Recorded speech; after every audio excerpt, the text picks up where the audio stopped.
Hallelujah. ದೇವರ ನಾಮಕ್ಕೆ ಸ್ತೋತ್ರವಾಗಲಿ. ಈ ದಿನವು ಆಶೀರ್ವದಿಸಿ ಕೊಟ್ಟಂತಹ ದಿನವಾಗಿರುವುದಕ್ಕಾಗಿ ದೇವರಿಗೆ ನಾವು ಸ್ತೋತ್ರ ಮಾಡುತ್ತಾ ಈ ದಿನದ ದೇವರ ವಾಕ್ಯವನ್ನು ನಾವು ನೋಡೋಣ.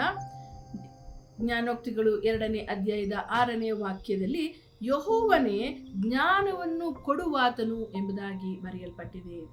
ಈ ದಿನದಲ್ಲಿ ಈ ದಿನವನ್ನು ನಡೆಸುವುದಕ್ಕಾಗಿ, ಈ ದಿನದ ಎಲ್ಲ ಕೆಲಸಗಳನ್ನು ಮಾಡುವುದಕ್ಕಾಗಿ ನಿಮಗೆ ಬೇಕಾಗಿರುವಂತಹ ಜ್ಞಾನವನ್ನು ಯೆಹೋವನೇ ನಮ್ಮ ದೇವರೇ ಕೊಡುವಾತನಾಗಿದ್ದಾನೆ. ಪ್ರಿಯರೇ, ಆದುದರಿಂದ ಪ್ರಾರ್ಥನೆಯೊಂದಿಗೆ ನಿಮ್ಮ ಈ ದಿನವನ್ನು ಪ್ರಾರಂಭ ಮಾಡಿರಿ.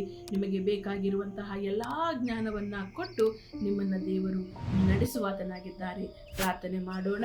ಸ್ತೋತ್ರ ಕರ್ತನೆ, ಅಪ್ಪ, ಈ ದಿನವನ್ನು ಕೊಟ್ಟಿದ್ದಕ್ಕಾಗಿ ನಿಮಗೆ ಸ್ತೋತ್ರ ಮಾಡುತ್ತಾ ಈ ದಿನದಲ್ಲಿ ಕರ್ತನೆ ಮಾಡುವಂಥ ಎಲ್ಲ ಕೆಲಸ ಕಾರ್ಯಗಳಲ್ಲಿಯೂ ಕರ್ತನೆ ನನ್ನ ಸಹೋದರ ಸಹೋದರಿಯರಿಗೆ ಬೇಕಾಗಿರುವಂತಹ ಎಲ್ಲ ರೀತಿಯ ಜ್ಞಾನವನ್ನು ಕೊಟ್ಟು ನಡೆಸುವಂಥವನಾಗು ಸ್ವಾಮಿ.